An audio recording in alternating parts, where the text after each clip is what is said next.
Une question plus sérieuse. Ouais, faut-il être de droite pour squatter 200 kilos?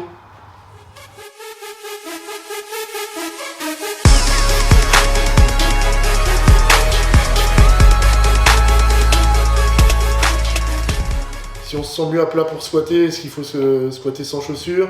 Est-ce que ça va développer sa mobilité de squatter sans chaussures? Et est-ce qu'on a notre avis sur les pompes en squat? Pour moi, Ça, je vous laisse. pour moi, les lifters, c'est que le truc obligé quand tu squattes, parce qu'à partir du moment... Alors, obligé, c'est fortement conseillé, parce qu'à partir du moment où tu as des lifters, tu vas venir, on va te réduire le manque de mobilité de cheville que tu peux avoir, et ce qui fait automatiquement, comme tes genoux avancent plus, tu auras le buste qui va être beaucoup plus vertical. Donc le fait d'avoir des lifters va empêcher ton tronc d'être plus incliné vers l'avant. Après, ça dépend de ta morpho. Tu as des personnes qui vont être très breathing et qui vont pas ressentir énormément le problème, puisque automatiquement leur buste penchera moins vers l'avant, puisque leur cul ira moins derrière. Et les personnes qui sont gaulées comme des chaises longues, eux pencheront beaucoup plus. Mais moi, la dernière fois, tu regardes tous les mecs qui font de l'haltéro à haut niveau, qui sont hyper mobiles et breathing, eux, ils mettent quand même des lifters. C'est-à-dire qu'en fait, ils vont venir aller chercher l'aide au maximum pour être le plus vertical possible. Après, je sais pas si vous êtes d'accord avec moi, mais pour moi, squatter pied à plat, ça va pas développer excessivement la mobilité de cheville. Ça va plus développer la mobilité au niveau des hanches, parce qu'on va un peu plus s'asseoir. Par contre, en tout cas, sur les périodes où j'ai squatté en Metcon et les périodes où j'ai squatté avec des lifters, je sentais que ça me raidissait les chevilles de squatter en Metcon, parce que mes genoux avançaient moins, et du coup, j'avais moins de contraintes avec le genou qui avançait, et moins d'étirement. Et plus de tension dans les hanches, par contre. Moi, j'ai essayé quand même, je dis que je peux pas, c'est une question à laquelle je peux pas répondre, mais moi, à un moment, j'ai essayé de re-squatter un petit peu et de le faire pieds nus. Parce que moi j'ai des délires, des fois je me dis bon allez on va faire un entraînement minimaliste, je vais mettre pas de genouillère, pas de ceinture, pas de chaussures, pour faire comme à la gym ou comme j'ai rien, et pour que ce soit, il y a c'est un peu de Liver King, voilà, c'est ancestral de la salle. c'est ça, pour qu'il y ait un transfert sur ma gym, et je me suis vite rendu compte que c'était une très mauvaise idée, parce que de 1 j'avais pas assez de mobilité, donc du coup forcément je m'en trouvais le cul en arrière, sachant que je suis déjà longiligne. J'avais pas l'impression que ma mobilité de cheville s'améliorait, et en plus, toi t'es pas très mobile de cheville, toi. Je suis pas mobile de cheville du tout, et puis en plus pour mes genoux c'était pas terrible, parce que la forme de mon pied, parce que c'est ça aussi, il y a la forme du pied à prendre en compte. Moi j'ai le pied qui est creusé ici à l'intérieur, donc en fait j'avais le pied qui s'effaçait à l'intérieur et les genoux qui rentraient. Juste parce que j'étais pieds nus, alors que ça en chaussures je l'ai pas, donc dans mon expérience personnelle c'est vraiment pas pour tout le monde quoi, faire pieds nus c'est... T'as pas le châssis de la semelle qui maintient Après il y a des gens... Hors saison pourquoi pas, si vous êtes haltéro, le squat c'est un outil pour l'haltéro, on va essayer de squatter avec des qui se rapproche le plus de l'arraché et de l'épaulé, donc pour moi c'est mieux de garder les lifters. Et puis après si on parle du cousin, comme tu dis, le cousin un peu moins évolué... Bah non, on n'en parle pas, c'est pas du squat. Oui, certes, si vous faites du squat barbasse avec les tibias qui restent verticaux, tout penchés en avant, et que du coup c'est plus du tout un mouvement de jambe, ils préfèrent, c'est mieux à plat. Ils sont mieux à plat. Non mais c'est pour répondre un petit peu aux personnes qui vont... Oui, mais la question c'était sur le squat, pas sur cette image. La farce. Je sais pas pour faire polémique, mais je comprends pas comment ils arrivent à défendre leur position. Que je parle pas de leur position de leur corps, je parle de leur position. Gros, là, je comprends vraiment pas. Tu sais que tu mets 10 balles dans la machine. Non mais sincèrement, parce que pour le coup, j'ai déjà fait l'effort d'écouter des vidéos entières de mecs qui expliquent la technique. Qui expliquent la technique, et déjà, je suis désolé pas pour être méchant, mais je trouve pas que le squat soit un exercice hyper technique. C'est un exercice qui demande beaucoup de force, c'est pas un exercice hyper technique. Quand les mecs faire une digression de une demi-heure, un détail technique de pourquoi en fait il va finir avec le dos brisé dans 10 ans, vraiment ça me dépasse. Vraiment, je me suis dit, il y a un truc que j'ai pas compris. Bah parce qu'il a pas de recul, c'est tout. Donc là il dit, bah moi, j'ai le dos rond sur mes déliés, j'ai jamais eu mal au dos, alors que je vois des mecs avec le dos droit qui ont mal au dos. Oui voilà, moi à partir du moment où je parle du principe que quand c'est des mecs de 20-25 ans qui donnent des conseils sur la longévité, en fait c'est une farce, parce que genre un truc tout bête, je dis pas qu'il faut toujours dire que ce mec là il a la science infuse, mais Marc Vouillot qui quand même, genre je pense que c'est pas un mec qui a besoin, de toute façon il peut plus, mais faire ses preuves en termes de coaching, le mec il nous a quand même jamais, il a jamais insinué ou laissé penser que squatter, si tu veux, comme si tu veux fermer ton portefeuille, c'était intéressant. Je mettrai des inserts, je ferai le montage, je mettrai parce qu'il y a peut-être des gens du CrossFit qui ne connaissent pas. Vous allez découvrir un sacré truc, ceux qui ne connaissent pas. Franchement, c'est impressionnant. La barre au milieu du dos. Et c'est même pas le dos penché, c'est le dos en flexion. Tu regardes même les mecs de Westside Barbell, ou Simons, etc. Genre les mecs, même eux qui étaient quand même dans la recherche de levier optimal, etc. Optimaux. C'est pas genre les mecs ils sont moins penchés que certaines personnes. Ouais, mais parce qu'ils avaient pas besoin aussi avec l'écartement des pieds. Oui, tu viens, oui. Allez, bah écoutez, on a fait notre petit. La méthode 5-3-1, dépassée ou efficace? Ça dépend de ton niveau. Je trouve que moi c'est une bonne méthode quand tu débutes. Bah, les méthodes de base en force, de toute façon. Faut les essayer, hein, ça va dépendre. 5x5, Matco et 5-3-1, toutes ces choses-là. Pour moi, c'est la base. Hein. Il faut la tester, faut pas la garder pendant un an. Faut pas faire du 5-3-1 pendant un an. Les meilleurs trucs à faire, je trouve, pour les programmations, ce que je dis moi sur mes séminaires, là, j'en ai parlé ce week-end, c'est que les gens déjà pratiquent parce qu'en fait, par expérience personnelle et puis aussi dans le coaching, il y a des programmations, des méthodos qui vont marcher sur 90% des gens et tu as 10% des personnes sur qui ça va pas le faire du tout. Donc en fait, s'il y avait une programmation pour prendre du volume musculaire, une programmation pour faire de la force, il n'y aurait pas en fait plusieurs programmations de force et plusieurs programmations de volume. Ça montre bien en fait qu'il y a des différences quand même d'adaptation selon les personnes et que t'as pas de... Genre t'as pas un truc qui est la valeur, genre la vraie vérité pour tout le monde, tu vois. Et puis de toute façon, si tu fais toute ta vie, tu fais que du 5-3-1, le jour où tu vas juste changer de méthode, tu vas faire 5x5, tu vas passer sur une méthode avec un peu plus de volume, ça va forcément te créer un nouveau stress, oui, tu vas progresser. Le progrès de la progression, c'est aussi l'adaptation au stress, comme tu dis. Ouais. Vous pensez, là c'est une question, vous pensez qu'il existe à peu près combien de méthodes connues aujourd'hui pour le développement de la force? Ouais. Mais c'est quoi connu? Enfin connu, ou alors en tout cas qui existe plutôt. Qui existe. Moi je pense que tu peux faire 1 milliard de protocoles. Après ça dépend ce que tu t'appelles par méthode. Tout parce que tu vas jouer sur les régimes de contraction isométristes, telle pose que Marin aime bien faire, moi j'aime pas trop. Après tu vas avoir tu vas avoir des clusters, tu vas avoir des méthodes comme Texas Method où c'est juste en fait sur la semaine. Il y en a ça va être sur le mouvement, il y en a ça va être sur comment tu gères ta séance, il y en a ça va être comment tu organises tes séances dans la semaine, il y en a c'est comment tu organises ta semaine sur le macro-cycle. Je pense que tu as un niveau combinaison, c'est limité. Hein. Une question plus sérieuse? Ouais, faut-il être de droite pour squatter 200 kg? Il y a certains crossfitters qui y arrivent, donc allez, tu veux dire forcément obligatoire. Alors je veux dire... on peut mettre dans les commentaires un truc, est-ce que vous votez à gauche et vous votez 200 kg? Comme ça on va raisonner dans l'autre sens. Après, l'inverse, je suis pas sûr. Je suis pas sûr que Zemmour squatte 200 kg. Je pense que ce sera plus rapide si tous les gens dans les commentaires qui squattent plus de 200 disent s'ils sont de droite ou de gauche. Il y aura moins de réponses que ceux qui doivent répondre en disant s'ils squattent moins de 200. Voilà, petite étude sociologique. Voilà, est-ce que vous squattez 200? Et si oui, êtes-vous de gauche? Ils avaient fait une étude sociologique sur les gens qui portaient les Stan Smith et apparemment ça votait à 80% à gauche Stan Smith. Je l'ai jamais eu. Donc nous on va faire la même chose mais avec le squat à 200 kg. Voilà. Non, mais dans la salle déjà, est-ce que tu connais quelqu'un qui squatte plus de 200 et qui est de gauche? Ah si, maintenant il y en a un. Non. Il y en a un. Non. Plus ou moins. Non, c'est pour faire chier, c'est pour te faire chier qu'il dit ça. Non, je pense pas. C'est pour Et en plus il squatte 201. Je pense que s'il veut squatter plus, il faudrait qu'il aille vraiment droite. On va mettre une vingtaine qui squatte 200. Ouais. Et je pense sur les 20, il n'y en a aucun qui est de gauche. Après, c'est pas grave d'être de gauche. Hein. Il y a des gens qui ont des hernies discales, qui ont d'autres problèmes. Tout se soigne. Vas-y, mettez tout ça dans les commentaires. On a hâte de faire. Vraiment, j'espère qu'on va avoir des réponses. Est-ce qu'il y a des gens qui payent des impôts et qui squattent plus de 200 kilos? C'est une autre question. Non. J'ai eu peur. T'en as d'autres, Robin, ou pas? Ceinture ou pas de ceinture? Moi j'ai une question par rapport à la gym après. Ça veut rien dire. Pour moi, ça veut rien dire ceinture ou pas de ceinture. Pour moi, la ceinture c'est un outil, tu peux la mettre à partir du moment où tu décides de la mettre pour pouvoir t'aider. Ouais, après, faut pas mettre une ceinture sur du curl, faut pas mettre une ceinture sur des... Non. Pour moi, la ceinture c'est genre si tu mets 90%, au-dessus de 90% de ton max en squat, et encore, si tu as envie de travailler ton gainage ou travailler d'une manière différente, tu peux décider de ne pas la mettre. Mais pour moi, c'est pas un outil indispensable, loin de là. Mais moi, je m'en garde une dernière. Moi, j'ai une question sur la gym, quand je vais en faire une. C'est je n'arrive pas à utiliser mes hanches sur les barres muscle-up, des conseils. Alors, c'est une question un peu large, parce que ça mériterait que je regarde ce que fait la personne. Dans mon expérience personnelle, c'est que généralement, je suis obligé de généraliser pour raisonner. Pour raisonner, exactement. Les filles qui ont du mal à utiliser les hanches, c'est parce qu'elles ont un manque d'explosivité. Je crois que c'était autre chose. Non, t'as que j'ai dit. Un manque d'expérience. Non. Peut-être aussi. Hein. Mais en tout cas, c'est un manque d'explosivité généralement. C'est pas un manque de compréhension parce que les filles, elles ont une meilleure coordination en règle générale, elles sont un peu plus techniques, mais il n'y a pas la structure musculaire et il n'y a pas la force nécessaire pour moi pour passer de 0 à 100, un peu comme une voiture de course. parce que c'est un effort explosif le muscle up.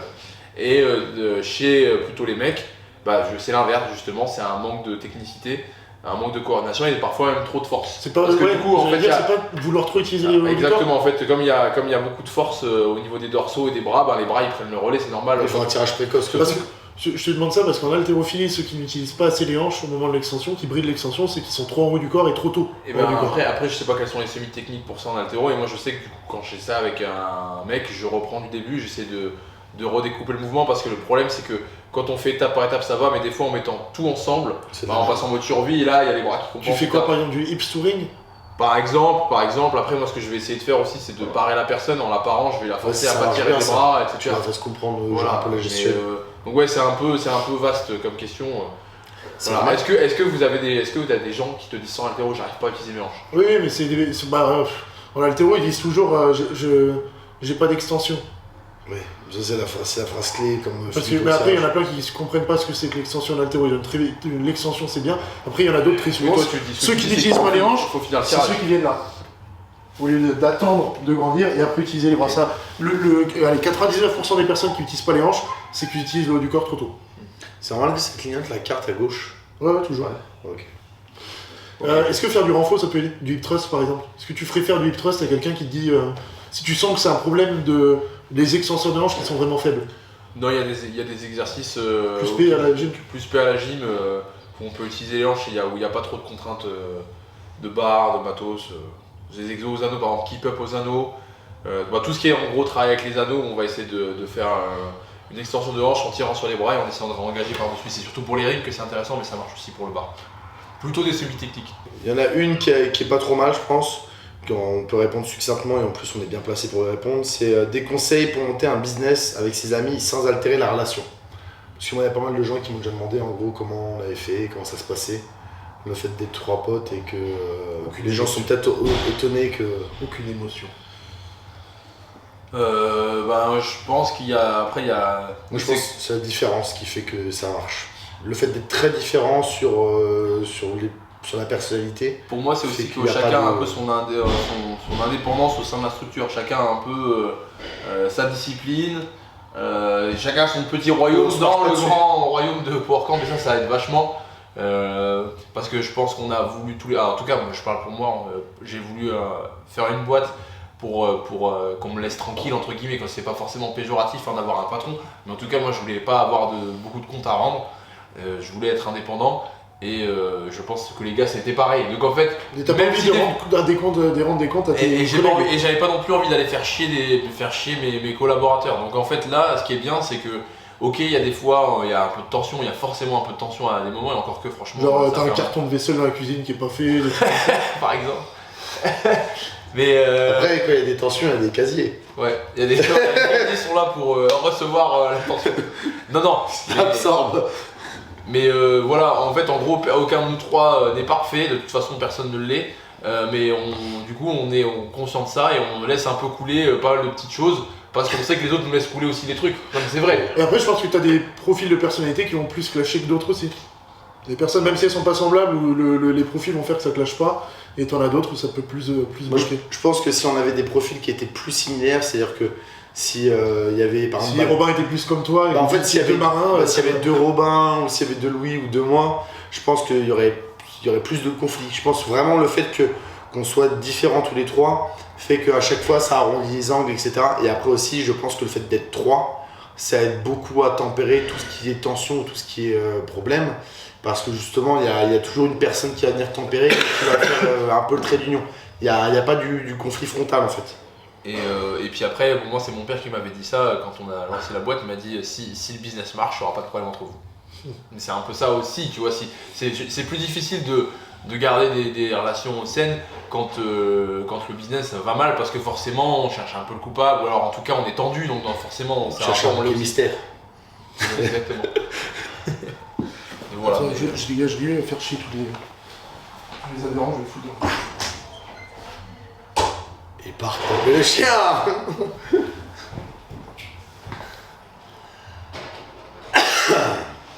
On a combien de temps? 40 minutes, non? Ouais, je pense. Ça va, Robin? Je suis le nez bouché de ouf quand je parle, j'ai l'impression que je vais m'étouffer au bout d'un moment si je fais pas de pause. Mais ça va. J'avais pas oublié beaucoup de questions. Il est puni dans la voiture. Puni ou puni? Puni. Bon, ça on y a répondu. Je peux en faire une où on va pas répondre vraiment. D'après vous, CrossFit va-t-il succomber au délire wokiste? Bah ça fait déjà longtemps que c'est fait. Bah c'est ce que j'allais te dire. Quand ils ont viré le patron parce que Bah il a fait une boutade. c'est une thèse. Je pense qu'il posait pas mal de problèmes Eric Glassman en interne, il a pris pas mal de décisions un peu arbitraires qui étaient nulles. Donc je pense qu'ils ont sauté sur l'occasion avec la boulette qu'il a fait lors de Black Lives Matter. En gros le truc c'était super drôle. Bah, c'était une blague, C'était tu une vires blague. pas un mec pour une blague. Voilà, donc Ah si, Tex.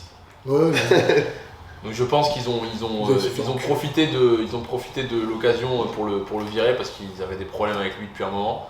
C'est mon comment dire, ton avis. c'est mon avis, j'ai pas de preuve pour vérifier ça, mais voilà. Mais oui, CrossFit, ils ont. En fait, à partir du moment où tout le monde s'est indigné en disant oui, c'est vrai, c'est vrai qu'il n'y a pas beaucoup de blagues dans les box et toutes ces conneries là. Bon, déjà, ça c'est du racisme en fait. Commencer à regarder la couleur des gens et pas l'appartenance Est-ce que à une nation. vous pensez qu'il va y avoir une catégorie transgenre ou pas? Un jour. Oh, mais c'est sûr et certain. Ah, faudrait mieux Après, ça va mieux qu'il y ait être, une pour eux, ça va être facile, hein, parce que franchement, là, ils y sont déjà à la moitié de la route. Non mais vaut mieux qu'il y ait une catégorie transgenre plutôt que de mettre les travelots avec les mecs ou les meufs. Bah oui. Les mecs déguisés avec les mecs. Là j'ai vu, là, hier, Vaut mieux qu'il y ait une catégorie transgenre, au moins ça évitera qu'il y ait de la triche. hier il y a un mec qui a gagné un mec, si. Natation En natation sur une compétition universitaire aux US qui a explosé un record et qui a gagné là. Alors que il y a une nana qui produit trop de testostérone et qui elle n'a pas le droit de participer à des compétitions d'athlétisme. Ouais, Alors que elle, c'est vraiment c'est Ménia, la sud-africaine, elle Alors, avait vraiment, tenté c'est ça, une femme. on dit vous êtes une femme, vous avez trop de testo, vous n'avez pas le droit de faire. Et après t'as le machin qui est arrivé. Bonjour. Bonjour, je me sens femme. Donc oui, on a fait des combats de chiens, c'est des combats de teckel. Et on a ramené Noko, on lui a mis des fausses oreilles. On lui a dit qu'il sentait teckel. Noko se sent teckel et du coup il a déglingué tous les teckels. Voilà. Très belle métaphore. T'as d'autres questions, Robin? Non, c'est bon. Moi, je suis Ah, j'ai une question. Alors, j'en ai une sympa. ça va être valable pour le squat, mais c'est quelqu'un qui dit je suis la programmation de ma boxe, je fais du front squat et du back squat et je ne progresse pas, pourquoi? Donc même chose, on va dire si c'est du muscle up, si c'est de plein de trucs.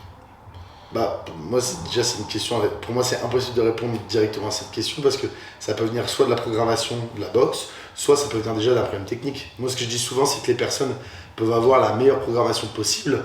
Par exemple, admettons, tu donnes une prog à quelqu'un pour corriger son arraché. Si le mec, sur tous ses mouvements, tu t'aperçois que sur les vidéos, il fait ça. En fait, Oui. il peut faire 8 ans de programmation. Évidemment, mais le squat c'est quand même un mouvement, comme a dit Romain, qui est moins technique. Ouais, mais moi, je connais beaucoup. Alors, regarde, un exemple tout bête, il y a 2-3 adhérents à la salle qui veulent Fredo par exemple, il progressait pas en squat parce que son squat il utilisait pas ses quadrilles, c'est quand même normalement censé être. Oui, et t'as des le personnes, principal. moi je connais quand même pas mal de personnes qui font beaucoup de renfort et ça fait en fait 3 ans que les mecs ont les mêmes barres en squat, ça ne bouge pas. Et parce qu'en fait, c'est des personnes qui veulent pas revoir leur technique. Ils ont une technique où ils peuvent pas se permettre en fait de pousser ou d'utiliser. Donc, pour moi, pour répondre de manière un peu plus générale, une heure de temps, c'est à la fois très long et très court pour travailler tout ce qu'il y a à travailler en CrossFit, vu la Après, c'est peut-être pas en cours, c'est peut-être une programmation autre que les classes. Ça, je sais pas sur la question. Ok. Parce que, bon, en tout cas, moi je vais répondre si c'est une programmation de classe. Donc pour moi, les gens, si à un moment ils veulent progresser, ils sont obligés de faire un peu de travail à côté. Ça veut pas dire en faire 3 tonnes.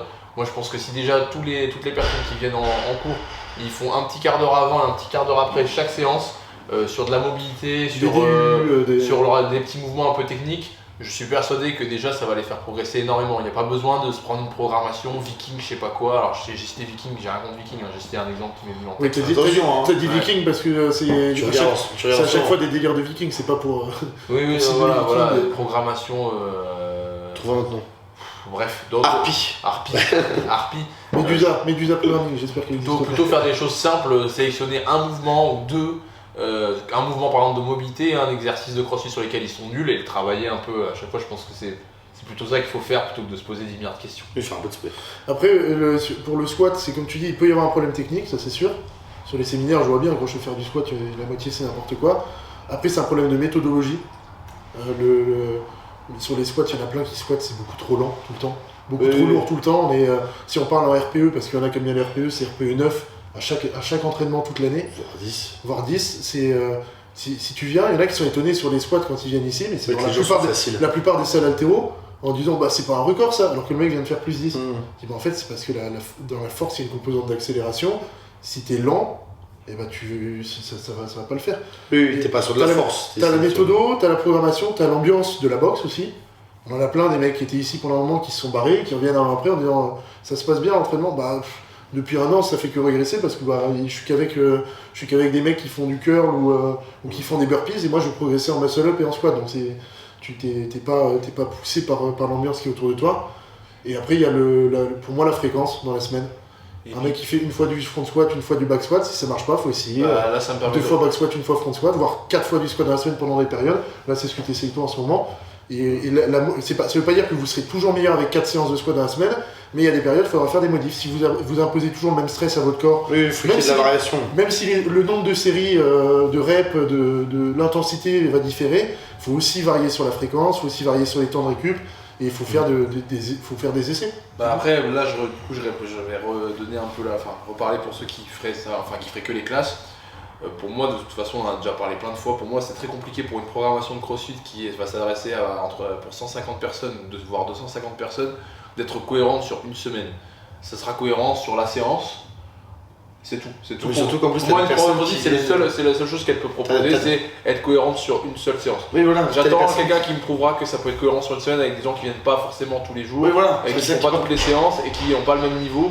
Voilà. C'est impossible. Comme tu dis, il y a des personnes qui vont venir que 2 jours par semaine, d'autres qui vont venir les 5. Donc, c'est possible dans la vocation première du CrossFit qui est de faire bouger les gens. Oui. Par contre, si vous voulez passer de 100 kg en squat à 150 kg en squat, à peu près n'importe quelle programmation va vous y amener.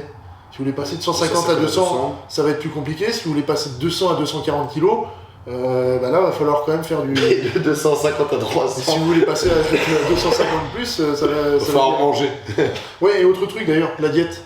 Parce que j'ai posé une question sur mon Insta il n'y a pas longtemps, il y a des personnes qui étaient choquées de voir les catégories de poids relatives à la taille. Et si vous faites 1m80 et 72 kg, il y a un moment, ça va bloquer le squat. Et ça va bloquer peu importe votre méthode, parce que vous allez développer votre nerveux à fond, ce sera très bien, mais par contre, il y a un moment, il faudra prendre du poids. Et l'inverse. Le développement de la force, il y a un moment, on arrive à maturité dans une catégorie, à part grappiller quelques kilos, parce qu'on va travailler à fond sur le système nerveux, sur la technique, sur l'explosivité, sur les fibres, il y a un moment, ce qui va vous débloquer, ce qui va vous permettre de gagner 20 kilos, ce ne sera pas de faire des box jumps après vos squats, ce sera de bouffer. De prendre du poids. Beaucoup de choses à prendre en compte, hein. C'est ça qui est un peu difficile, je trouve, pour les gens, c'est de... Oui, mais c'est pour ça aussi que le métier de coach est bien, c'est que même après 5 ans de coaching, t'apprends avec l'expérience, tu te rends compte, tu dis putain, ce truc-là, j'aurais jamais cru que ça peut marcher, en fait, sur 2 de mes athlètes, ça a fonctionné, je vais l'utiliser plus souvent. Tiens, j'ai essayé, sur ce cycle-là, j'ai essayé un truc, j'ai vu que ça n'avait pas marché du tout, je le ferai peut-être plus. C'est comme Clément qui m'avait fait faire une programmation d'hypertrophie, et il a vu que sur moi, en fait, ça marchait pas du tout. En fait, moi, à part me mettre en surentraînement et me cramer la gueule, en fait, ça marchait pas, parce que moi, je peux pas faire de l'hypertrophie classique. C'est-à-dire que si je veux prendre du poids, faut moins t'entraîner, toi. Moi, il faut que je m'entraîne moins, il faut que je fasse 3 séances par semaine. Et des séances pas trop longues. Et je fasse des séances courtes et surtout sur du lourd. Alors que tu vois, la majorité des gens, tu leur dis ça, ils prennent pas de poids, tu vois. Oui. J'ai une petite question pour. T'en as d'autres, toi ? Non, moi c'est bon. Votre activité hobby préférée, au-delà du sport et de Power Camp. J'étais sûr que ça allait faire. Moi j'aime bien, regarder des vidéos d'haltéro. non, t'as pas le droit de répondre ça. Pourquoi ?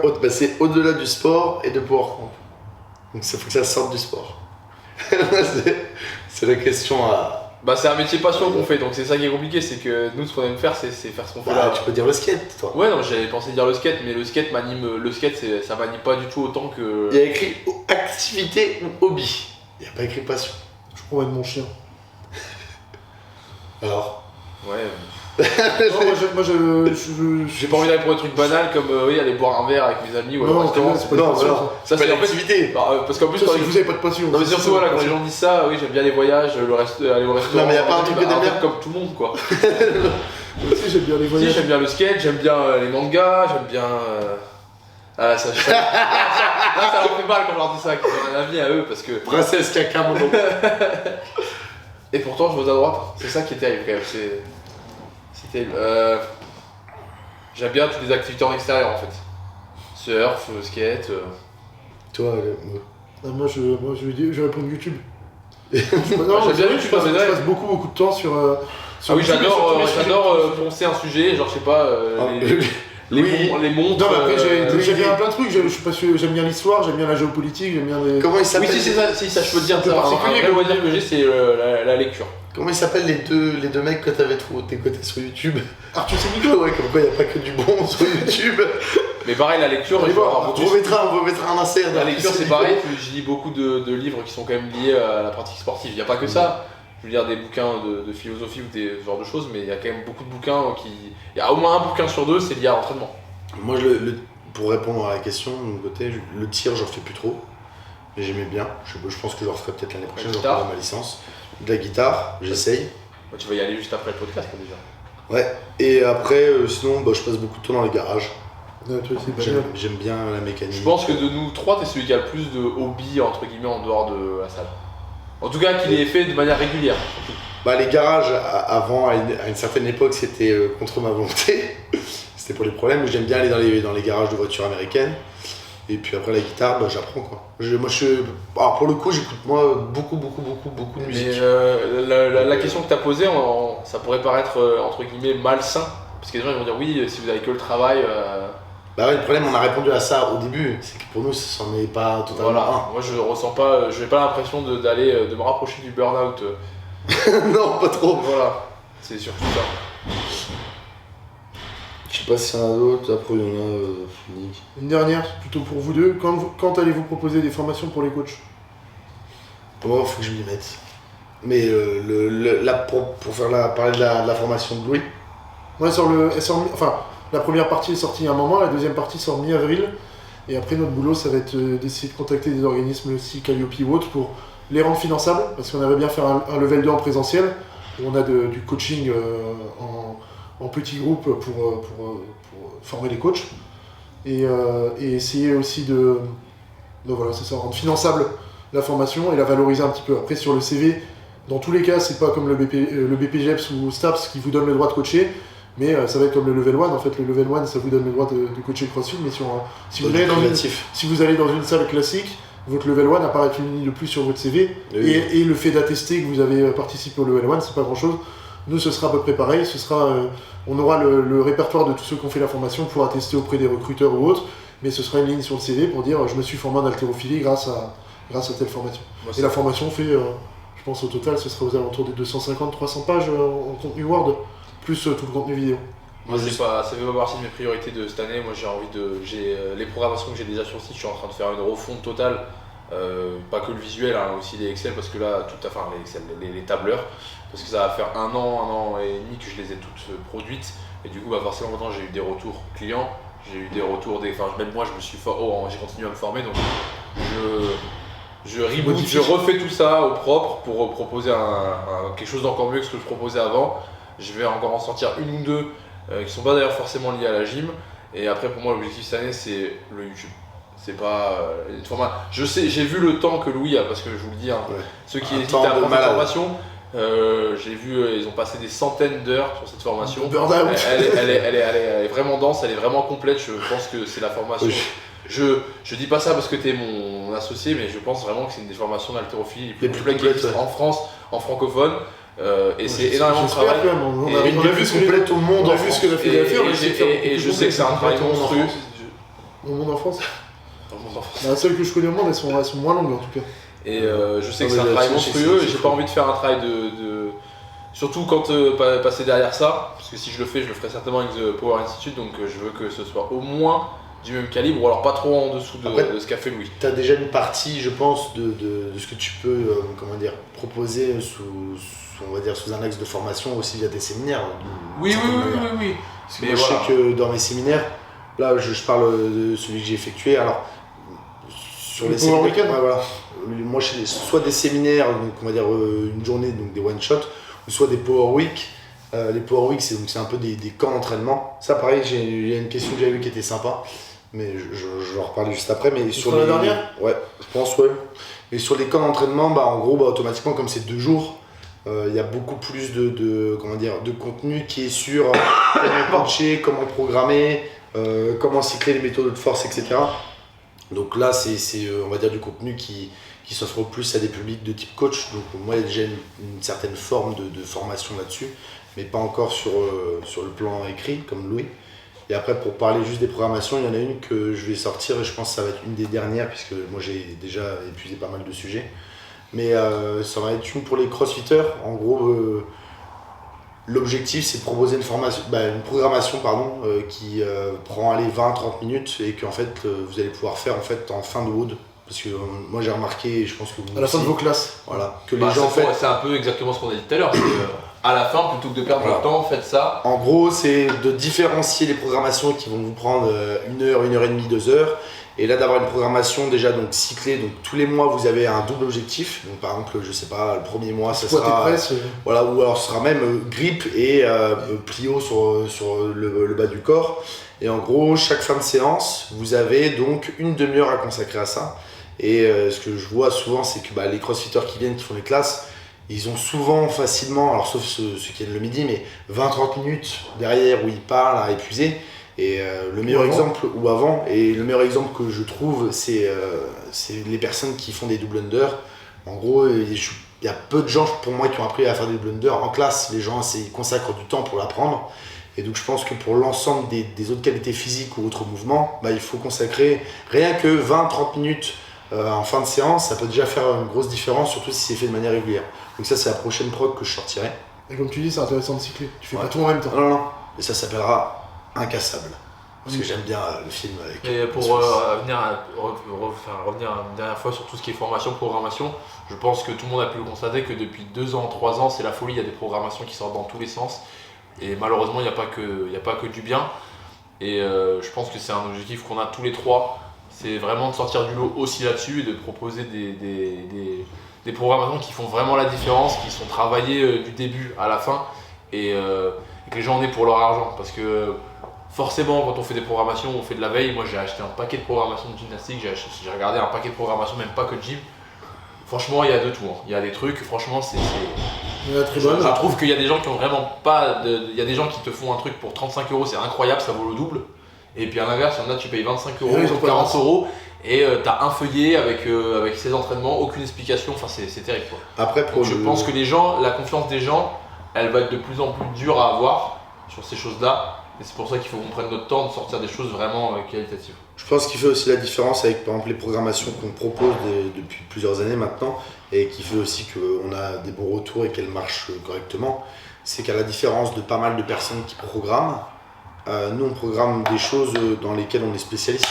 C'est-à-dire qu'il y a énormément de gens il y a énormément de gens qui font de la programmation, surtout dans le crossfit, qui vont programmer de la gym, de la force, de l'haltéro, alors qu'en fait ces personnes-là, ça se trouve en fait... La marge d'erreur elle est beaucoup plus grosse quoi.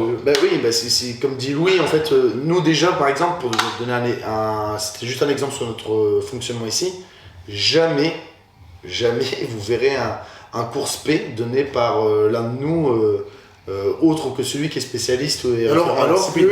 Je saurais coacher du handstand hall ou contre un mur, du ring muscle up, mais je le ferai beaucoup moins bien que on le fait dans les cours de crossfit, mais dans les cours spé, en fait, le nom c'est spé. Donc en fait, quel est l'intérêt d'avoir un cours spécialiste par quelqu'un qui ne l'est pas?